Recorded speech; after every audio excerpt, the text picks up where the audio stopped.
During World War I, Private First Class Harry Hatmaker was serving with the United States Expeditionary Force with the 101st Field Artillery in France. On March 31st, 1919, he boarded the USS Mongolia for his return trip to the United States. I wonder how much he knew of the Mongolia story.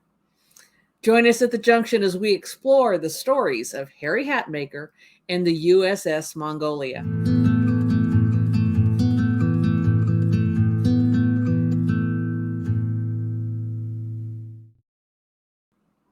Greetings, everyone. I'm Gail Macinda with Meister Heights. This is a good time to go ahead and like and subscribe to this channel, and remember to share and check out the links in the description box below. The Mongolia and her sister ship, the Manchuria, were both built by the New York Shipbuilding Corporation of Camden, New Jersey. The Mongolia specs were impressive. 616 feet long, displacement of 26,500 tons, with twin screws and quadruple expansion engines capable of 16 knots at full speed. She was built for the North Atlantic trade route. However, upon her completion in 1903, the Mongolia was delivered to her first owner, Edward Harriman, owner of the Union Pacific Railroad, among other holdings, and Harriman assigned both the Mongolia and the Manchuria to the Pacific trade route.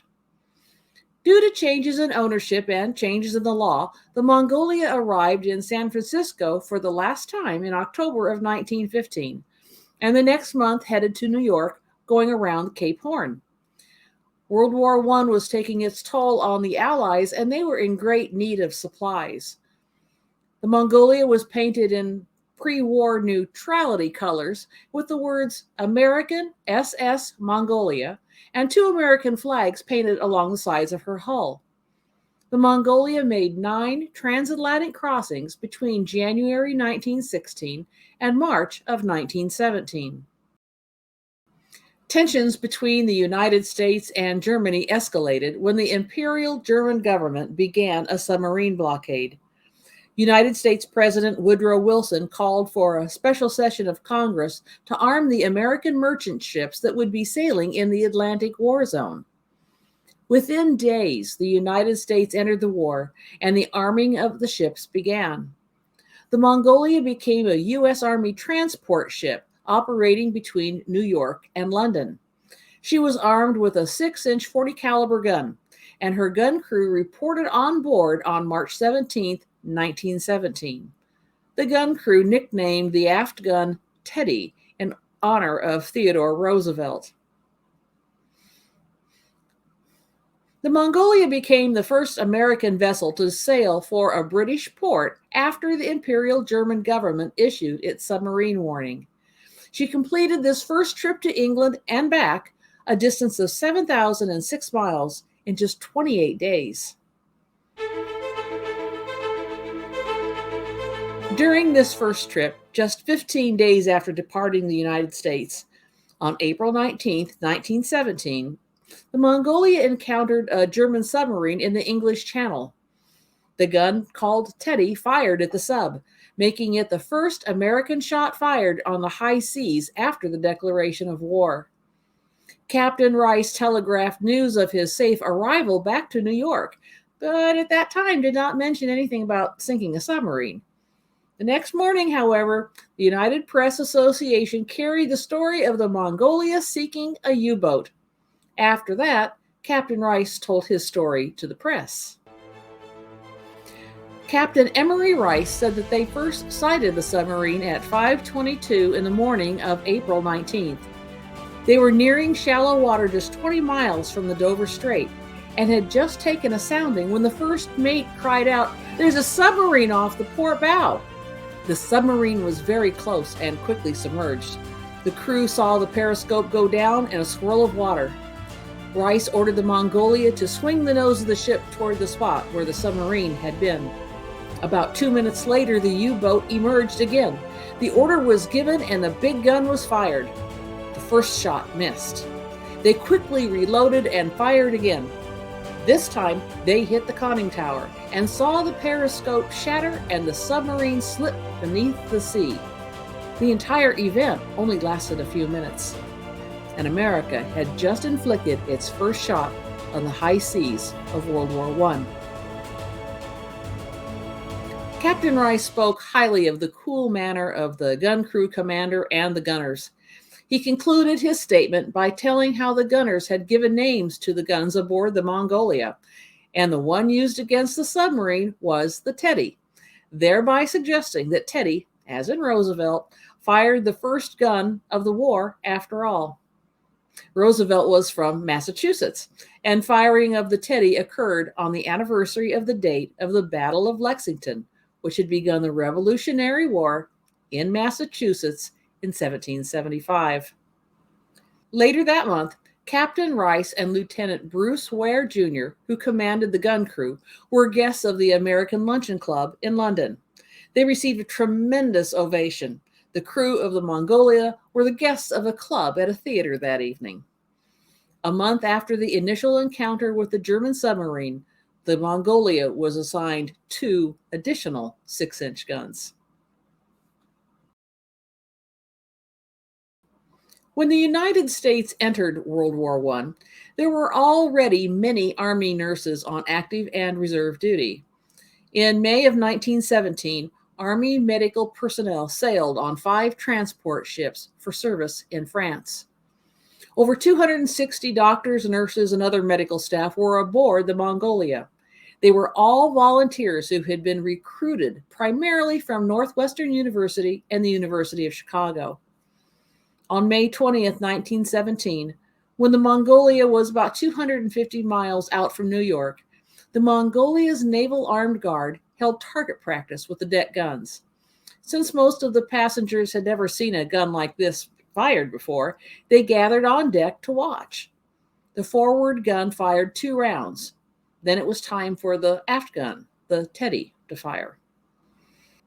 For reasons then unknown, a shell was fired and was seen to sink into the water. But then it exploded, and splinters from the casing came flying back into the group of nurses and doctors who had gathered on the deck to watch. 1 nurse was wounded, and 2 nurses, Edith Ayers of Chicago, Illinois, and Helen Wood of Evanston, Illinois, were killed instantly. They became the first women members of the U.S. military killed in the line of duty during World War I. The Mongolia returned to New York. The wounded nurse was taken to a hospital, and services were held for the 2 who had died. The Mongolia offloaded its ammunition, then reloaded, and then safely completed its trip. The gun that fired that lethal shell was the Teddy, the same gun that just a month earlier became famous for its encounter with the German U-boat. A later investigation reported that other armed merchant ships had had similar explosions, but without fatalities. It was determined that the shells being used were made in the Spanish-American War and were unsuitable for this newer type of gun.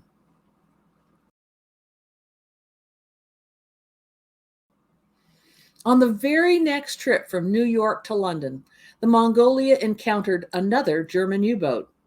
The Mongolia was about 225 miles out from her destination port when this action took place. Lieutenant Philip Seymour, commander of the armed guard of the SS Mongolia, believed they sunk another sub on that passage. He was awarded the Navy Cross for his distinguished service that day. On June 1st, 1917, a German submarine fired a torpedo at the Mongolia, but it missed. The Mongolia returned fire with 4 shots, then the submarine periscope disappeared. The Mongolia dodged 3 torpedoes, then found herself in the thick of a U-boat nest. A member of the gun crew reported that one of those torpedoes missed the stern by only about 10 yards. It appeared that the Germans thought they had hit the Mongolia because they rose to the surface. And as they did, the Mongolia crew fired off 3 shots in quick succession. The first shell crashed into the side of the sub and it quickly sank. The Teddy hit the first U-boat, and one of the other deck guns fired at yet another sub, but missed. The crew aboard the Mongolia saw traces of 3 torpedoes in the water coming towards them, and all came close, but all missed their mark. A crew member told how everyone cheered when the U-boat was hit. He said, "The way they cheered reminded one of a ball game."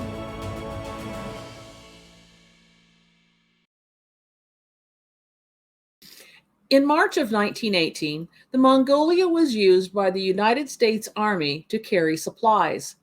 1 month later, she was taken over by the U.S. Navy, where she was fitted out as a troop transport ship at the New York Navy Yard. The Mongolia was then commissioned into the U.S. Navy as the USS Mongolia and given the designation of ID 1615. The Mongolia was originally fitted to carry 1,172 passengers plus crew.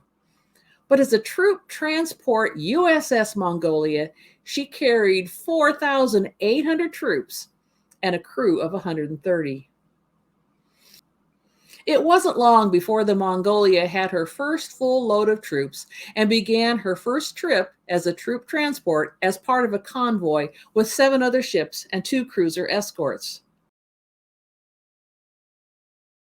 Now, as part of the United States Navy, the USS Mongolia received a new paint job. This new style of camouflage paint was called dazzle or razzle dazzle. Opinions vary as to how effective it was, but the goal wasn't to hide the ship. It was to make it difficult to determine the size and type of vessel and which direction it was heading.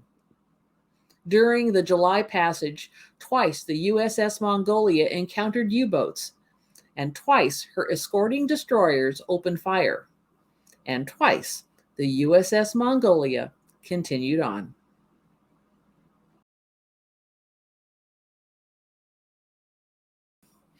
Finally, at 7:45 on the evening of July 17th, she made port at Brest, France, safely. From June of 1917 through September of 1919, the U.S. Navy had a naval operating base along with the French Navy at Brest, France. The location became a landing point for U.S. Army troops for service with the American Expeditionary Forces and was used to engage German submarines. There were more trips across the Atlantic in store for the Mongolia.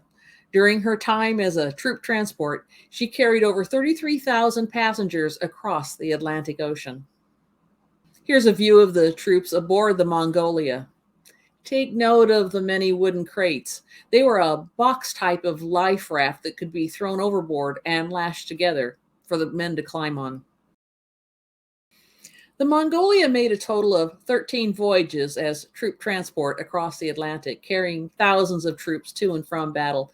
And it is on one of those trips where we find the junction of the stories of the USS Mongolia and Harry Hatmaker.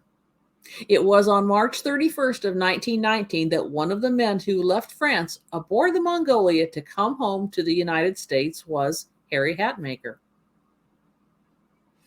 Harry made it back home safely to his family, but he had a tough life after the war. And so did the USS Mongolia. Remember that U-boat that the Mongolia hit back on April 19th? Turns out it wasn't sunk. It was damaged and limped back to its home port. The submarine survived until October of that year when it was scuttled during the German retreat from Belgium. The USS Mongolia was decommissioned by the United States Navy on September 11, 1919, and she was returned to her former owners. She was chartered, sold more than once, renamed more than once, reconditioned, fitted with 300 first-class cabins, sailed a route from New York through the Panama Canal to San Francisco, was badly damaged in a fire in 1945, repaired, but eventually scrapped in Hong Kong by 1948. I think I'll choose to remember the USS Mongolia and her important role of troop transport. To all the men and women who served, to all the crews of the USS Mongolia, and to Harry Hatmaker, I thank you for your service.